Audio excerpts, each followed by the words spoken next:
नमस्ते। तो आज हम इस वीडियो में Zenith steel pipes and industrial limited इस कंपनी के बारे में पूरी इंपॉर्टेंट डिटेल्स देखेंगे, जिसमें हम कंपनी का बिजनेस का ओवरव्यू देखेंगे। साथ ही में इस बिजनेस में कंपनी के फाइनेंशियल और उससे रिलेटेड जो रेशोज है उनके बारे में पूरी डिटेल्स में इंफॉर्मेशन देखेंगे, और तभी हमें पता चलेगा कि यह कंपनी का जो शेयर है वो आने वाले दिनों में कैसे रिटर्न दे सकता है और हमें कंपनी में कैसे इन्वेस्टमेंट करनी चाहिए। तो सबसे पहले हम कंपनी का बिजनेस देखते हैं। तो Zenith steel pipes and industrial ये कंपनी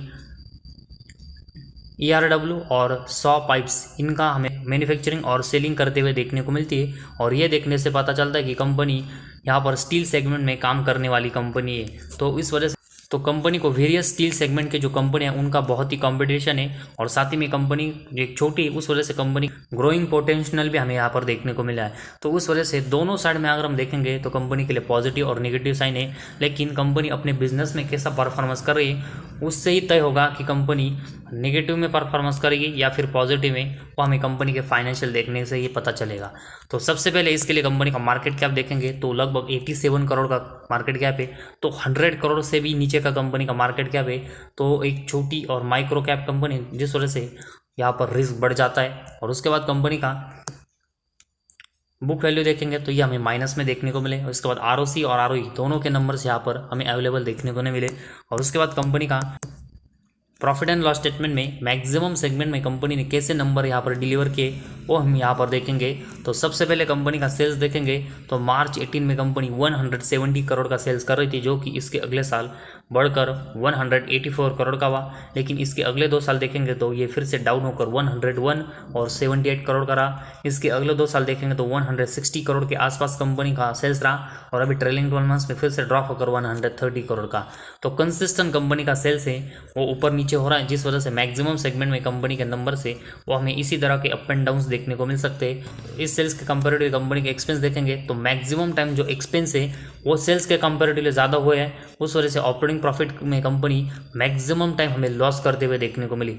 तो ऑपरेटिंग प्रॉफिट मतलब कंपनी अपने मेन बिजनेस से यहाँ पर लॉस कर रही है, जिस वजह से कंपनी का नेट प्रॉफिट भी हमें लॉस मेकिंग देखने को मिल सकता है। और ऑपरेटिंग प्रॉफिट मार्जिन भी इसी रीज़न की वजह से अगर हम देखेंगे तो मैक्सिमम टाइम लॉस कर रहा है। और उस वजह से कंपनी का प्रॉफिट बिफोर टैक्स भी अगर हम देखेंगे तो इसमें कंपनी के नंबर कंसिस्टेंट लॉस मेकिंग है। और उसके बाद कंपनी का नेट प्रॉफिट देखेंगे तो जैसे कि हमने देखा था कि ये लॉस में देखने को मिल सकता है, उसी तरह हमें कंपनी के नंबर्स नेट प्रॉफिट में कंसिस्टेंट लॉस करते हुए देखने को मिले। और अर्निंग पर शेयर में भी कंपनी के नंबर से वो हमें यहाँ पर लॉस करते हुए देखने को मिले।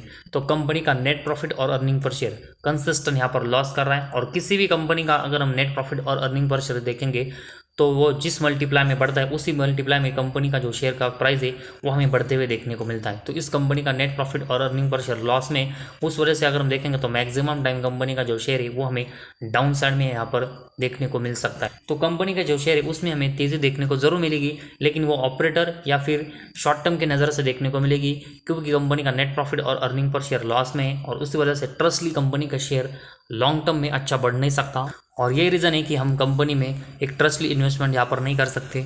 और उसके बाद कंपनी की बैलेंस शीट देखेंगे तो कंपनी के जो रिजर्व है वो कंसिस्टेंट यहाँ पर लॉस में देखने को मिले। और अभी मार्च 23 में 4000 करोड़ की कंपनी का रिजर्व लॉस में है, और उसके कंपेरेटिवली कंपनी के जो बोरिंग्स है वो 200 करोड़ का है। तो ऑलरेडी कंपनी के ऊपर 200 करोड़ का बोरिंग्स है, और साथ ही में कंपनी के रिजर्व 400 करोड़ के लॉस में, जो कि कंपनी के बैलेंस शीट को बहुत ही अनस्टेबल और ख़राब कर रहा है। और साथ ही में कंपनी के जो बोरिंग्स है उस वजह से कंपनी को इंटरेस्ट भी चुकाना पड़ रहा है। तो ऑलरेडी कंपनी ऑपरेटिंग प्रॉफिट में लॉस में, उसके और अगर हम देखेंगे तो कंपनी को इंटरेस्ट चुकाना पड़ता है, जिस वजह से कंपनी ऑलरेडी लॉस में, उस वजह से कंपनी का नेट प्रॉफिट है वो हमें और लॉस में जाते हुए देखने को मिला है। तो इस वजह से कंपनी को सेल्स के कंपेरेटिव एक्सपेंस तो कंट्रोल में करने पड़ेंगे, लेकिन उसके साथ ही में बोरिंग्स जो कंपनी के ऊपर 200 करोड़ का है वो भी कंपनी को कम करना पड़ेगा, ताकि कंपनी के नेट प्रॉफिट के नंबर्स में अच्छी परफॉर्मेंस हो। और उसके बाद कंपनी का कैश फ्लोज देखेंगे तो कंपनी का नेट कैश फ्लो अभी मार्च 23 में पॉजिटिव में जरूर आया है, लेकिन जिस तरह अगर हम कंपनी के नेट कैश फ्लो की हिस्ट्री देखेंगे तो मैक्सिमम टाइम कंसिस्टेंट प्लस और माइनस में कंपनी का नेट कैश फ्लो यहाँ पर जाता है। उस वजह से हम ये ट्रस्ट नहीं कर सकते कि कंपनी नेट कैश फ्लो का नंबर अभी जो पॉजिटिव में जनरेट हुआ है वो लॉन्ग टर्म में यहाँ पर सस्टेन कर पाएगी। तो उस वजह से मैक्सिमम टाइम जब तक कंपनी का नेट कैश फ्लो पॉजिटिव में जनरेट नहीं होता तब तक कंपनी का स्टेबल परफॉर्मेंस नहीं हो पाएगा। और उसी वजह से नेट कैश फ्लो में कंपनी को फाइनेंसिंग और इन्वेस्टिंग एक्टिविटी में यहाँ पर बहुत ही इंप्रूवमेंट की जरूरत है, क्योंकि इनमें कंपनी के नंबर ज़्यादातर लॉस में देखने को मिले। और उसके बाद कंपनी का रेशोज देखेंगे तो डेब्टर डेज कंपनी के कंसिस्टेंट बहुत ही कम और ज़्यादा हो रहे हैं। तो इसमें भी कंपनी के नंबर्स में हमें ज़्यादातर स्टेबिलिटी देखने को नहीं मिली, और ये नंबर अप एंड डाउन करने की वजह से ये पता चलता है कि कंपनी को डेप्टर से पेमेंट लेने में कभी कम समय लगता है और कभी ज़्यादा, जो कि किस वजह से कंपनी के पास कभी जल्दी पेमेंट आता है और कभी बहुत ही लेट आता है। तो उस वजह से कंपनी के बिजनेस के ऊपर इसका इम्पैक्ट पड़ता है। और इन्वेंट्री डेज भी अगर हम देखेंगे तो इसमें भी कंपनी का नंबर बहुत ही अप एंड डाउन कर रहे हैं। तो इसमें भी कंपनी को स्टेबिलिटी ला के नंबर मैक्सिमम टाइम यहाँ पर कम करने पड़ेंगे ताकि बिजनेस में अच्छी यहाँ पर ग्रोथ हो। और उसके बाद शेयर होल्डिंग पैटर्न देखेंगे तो कंपनी के प्रमोटर के पास लगभग 16% के आसपास हिस्सेदारी है। इसके साथ ही में अगर हम डीएस के पास देखेंगे बस 0.29% की हिस्सेदारी है और पब्लिक के पास 84% की हिस्सेदारी है। तो मेजोरिटी स्टेक कंपनी के पब्लिक के पास है और उसके कंपैरेटिवली कंपनी के प्रमोटर के पास बहुत ही कम हिस्सेदारी, जो कि कंपनी को कभी भी यहाँ पर अनस्टेबल कर सकता है।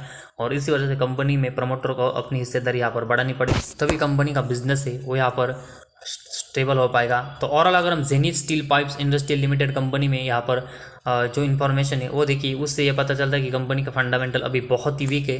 कंपनी कंसिस्टेंट यहाँ पर लॉस कर रही, जो कि इन्वेस्टमेंट के लिए एक बहुत ही निगेटिव साइन है। और इसी वजह से कंपनी में हमें इन्वेस्टमेंट यहाँ पर करंटली पोजीशन में बिल्कुल अवॉइड करना चाहिए। तो कंपनी के शेयर में तेज़ी हमें ज़रूर देखने को मिली है, लेकिन वो सिर्फ शॉर्ट टर्म में यहाँ पर वो देखने को मिल सकती है। और कंपनी के शेयर में जो अपर सर्किट लग रहा है वो हमें कभी भी यहाँ पर लोअर सर्किट में कन्वर्ट होते हुए देखने को मिलेगा, क्योंकि नेट प्रॉफिट और अर्निंग पर शेयर और साथ ही में फंडामेंटल कंपनी के लॉस मेकिंग और बहुत ही वीक है, जिस वजह से लॉन्ग टर्म में कंपनी का जो शेयर है वो अप साइड में हमें ज़्यादातर स्टेबल होते हुए देखने को नहीं मिल सकता। और उसी वजह से जब तक कंपनी के परफॉर्मेंस में अच्छी इंप्रूवमेंट नहीं होती तब तक हमें कंपनी में बिल्कुल यहाँ पर इन्वेस्टमेंट करने से अवॉइड करना चाहिए।